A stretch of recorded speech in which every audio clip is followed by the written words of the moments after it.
खरं तर आज आपण सगळे लोक या ठिकाणी जो हिंदीचा विषय आहे आमच्याकरता तो मराठीचा विषय आहे, कारण राज्यामध्ये आम्ही मराठी अनिवार्य केली आहे, हिंदी ऑप्शनल केली आहे. कुठलीही भारतीय भाषा शिकता येईल अशा प्रकारचा निर्णय आम्ही घेतलेला आहे.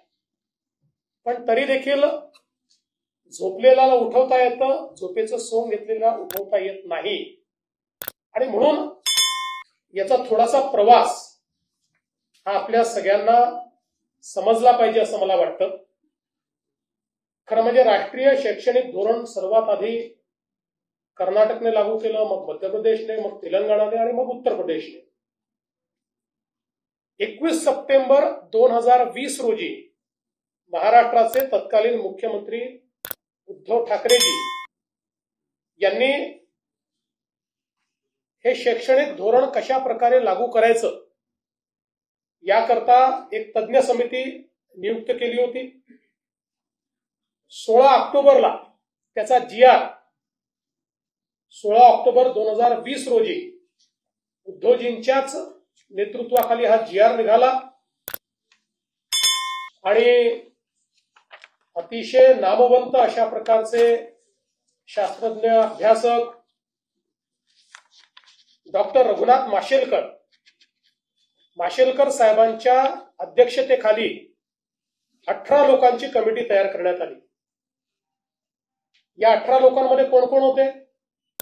डॉक्टर सुखदेव थोरात, मुंबई विद्यापीठाचे कुलगुरू डॉक्टर सुहास पेडणेकर, SNDT महिला विद्यापीठाच्या कुलगुरू प्राध्यापक शशिकला वंजारी, डॉक्टर बाबासाहेब आंबेडकर मराठवाडा विद्यापीठाचे कुलगुरू डॉक्टर प्रमोद येवले, माजी कुलगुरू मुंबई विद्यापीठ डॉक्टर राजन वेळुकर, नागपूर विद्यापीठ माजी कुलगुरू डॉक्टर विलास सपकाळ, ICTचे माजी कुलगुरू प्राध्यापक GD जाधव, DY पाटील विद्यापीठाचे कुलपती डॉक्टर विजय पाटील, आंतरराष्ट्रीय सल्लागार नितीन पुजार, तंत्रशिक्षण संचालक डॉक्टर अभय वाघ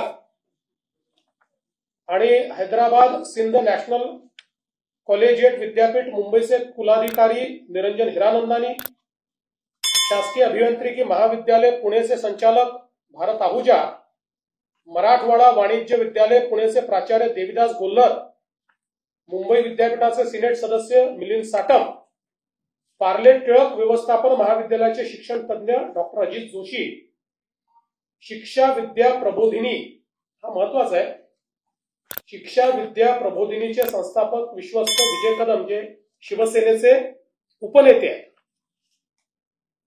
आणि शिवसेनेचे म्हणजे उभाटा सेनेचे, आमचे शिवसेनेचे नाही, आणि उच्च शिक्षण संचालक डॉक्टर धनराज माने, अशा 18 लोकांची कमिटी ही या ठिकाणी तयार झाली. आता हे सगळेच मराठी लोक आहेत, नामवंत लोक आहेत, शिक्षण क्षेत्र समजणारे लोक आहेत. अशा लोकांची एक अतिशय चांगली समिती उद्धवजींनी तयार केली. 14 सप्टेंबर 2021 ला या समितीने उद्धव ठाकरे साहेबांना 101 पानाचा अहवाल सादर केला. त्याचं जे DGRBRचं ट्विट आहे तेही माझ्याकडे आहे, ते आपण सगळे बघू शकता. तो अहवाल स्वीकारताना उद्धवजी दिसतायत, बरेच लोक दिसतायत, माननीय संपादकही उपस्थित होते पण फोटो दिसत नाही आहे, आणि हा ट्विट त्या ठिकाणी करण्यात आलेला आहे. हे त्या संदर्भात त्यांचं वाक्य की याची लगेच आम्ही अंमलबजावणी करणार वगैरे ते सगळं हे प्रेसमध्ये त्यावेळी आलेलं आहे. आणि मग आपण जर बघितलं तर 15 सप्टेंबर 2021 च्या या बातम्या वगैरे आहेत, मी आता त्याच्यामध्ये जात नाही.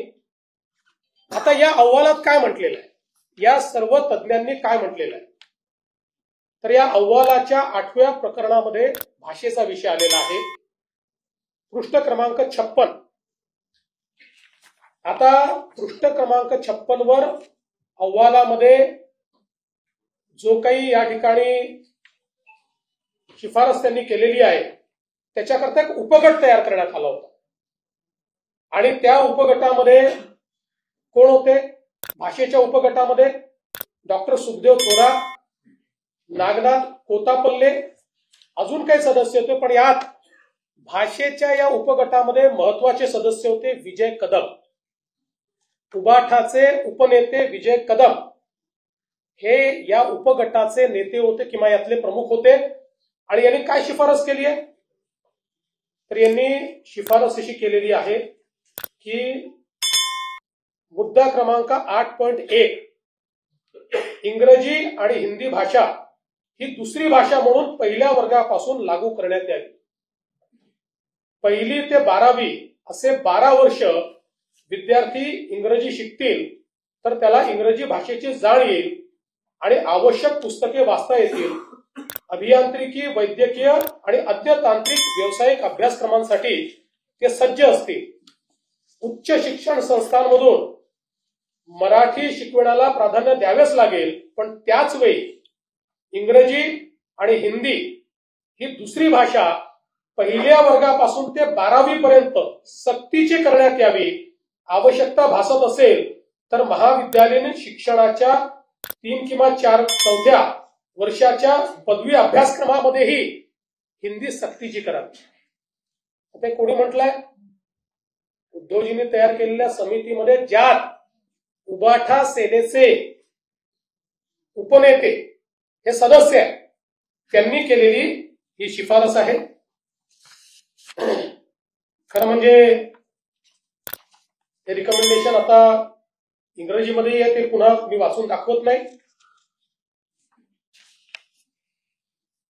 आता आपण जर बघितलं तर 14 सप्टेंबर 2021 रोजी हा अहवाल सादर झाल्यानंतर तो मंत्रिमंडळापुढे आला आणि 7 जानेवारी 2022 ला त्याचं इतिवृत्त कायम झालं. आपल्याला पाहिजे असेल तर त्या इतिवृत्ताची कॉपी देखील मी दाखवतो. हे सही आपण ओळखता उद्धवजींची म्हणून मी तुम्हाला दाखवतो.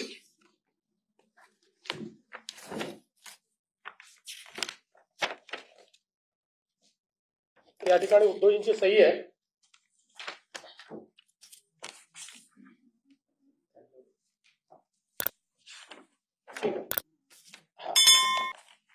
मुख्यमंत्री उद्धव ठाकरेंची सही आहे कॅबिनेट निर्णयावर. मिनिट्सवर म्हणजे कन्फर्म झालेली आहेत मिनिट्स की त्यांची उद्धवजींची सही याच्यावर आहे. त्यामुळे याच्यामध्ये कुठेही हा अहवाल स्वीकारताना त्रिभाषा सूत्र बाजूला ठेवा, हे आम्हाला मान्य नाही, याच्यावर निर्णय केलेला नाही, असं काहीच म्हटलेलं नाही. उलट जी अकॅडमिक बँक ऑफ क्रेडिट जो एक महत्वाचा कळीचा विषय याच्यामध्ये आहे की तिसरी भाषा का बरं, तर तिसऱ्या भाषेमुळे अकॅडमिक बँक ऑफ क्रेडिट मध्ये मार्क मिळतील आणि पुढच्या ऍडमिशन करता ते मार्क कामी येतील.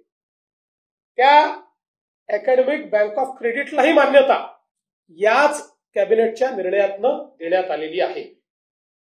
आणि म्हणून आपण जर बघितलं तर या ठिकाणी माशेलकर समितीचा अहवाल आणि त्यावरचे निर्णय हे याकरता सांगतो. काही लोक म्हणतात आम्ही निर्णय घेतला नाही, आम्ही नुसता अहवाल स्वीकारला नाही.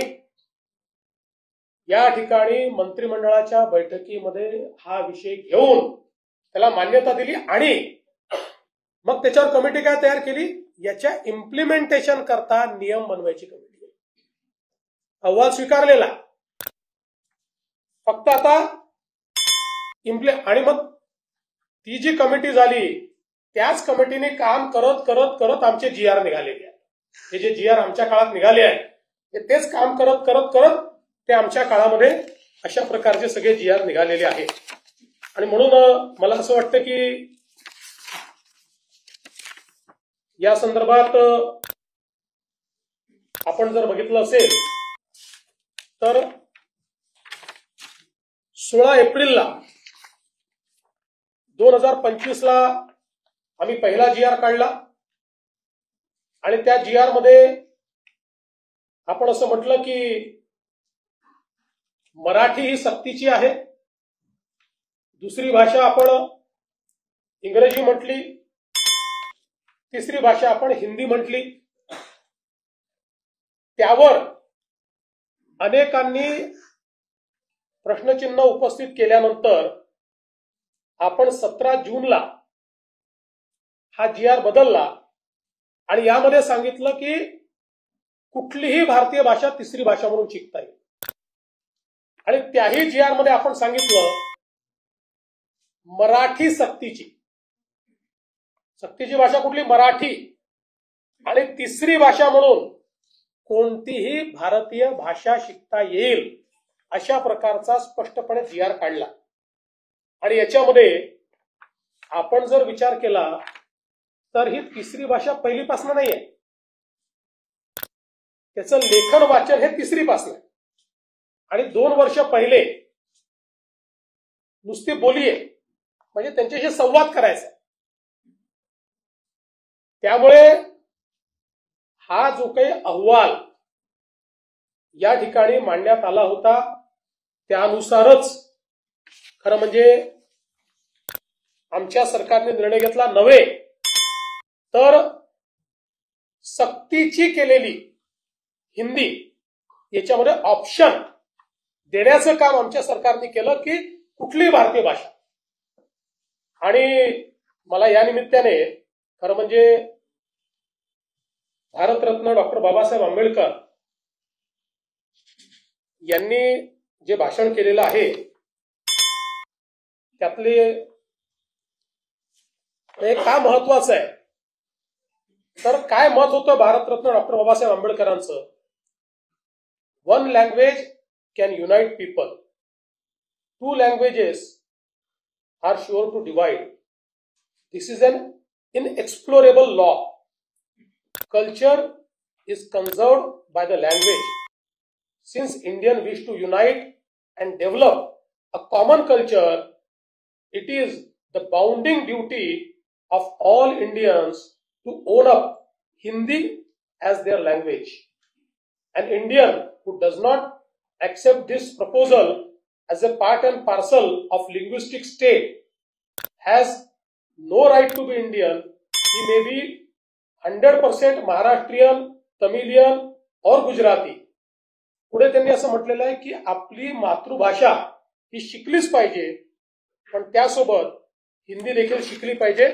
हे भारतरत्न डॉक्टर बाबासाहेब आंबेडकरांचं दिलेलं भाषण आहे.